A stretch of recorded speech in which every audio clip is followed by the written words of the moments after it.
Hi, it's Mike from Custom Cruisers. Here we are, beautiful pornographic version of an engine. S&S 124. As you can see, this thing is a very sexy motor. Kev here enjoying it, but you really won't get a better motor than this. This one has actually got type approval where you actually get, which is very unusual, a full race ECU, and you also get the closed loop sensor kit, the decompressors, the wideband sensors, everything you need. All right, spare oil filter, plugs. But this particular motor is for a bagger, FLT, fits technically 99 to 06. If you take off the Delphi, or just basically convert it to Delphi injection, take off the Magneti Morelli. But as you can see, comes complete with a monstrous great injectors and manifold of S&S. Beautiful S&S air filter, all billet cam covers, everything.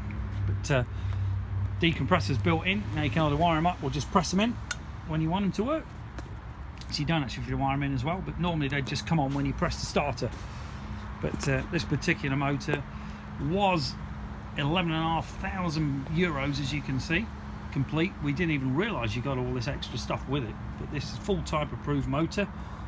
Comes complete with the ECU, everything you need to run it. So literally it's a plug and play, massive improvement on your stock Harley motor. So if you're interested, give us a call. It's 01773 835 666, www.customcruisers.com. As you can see, full kit, everything you need. Give us a bell. Thank you.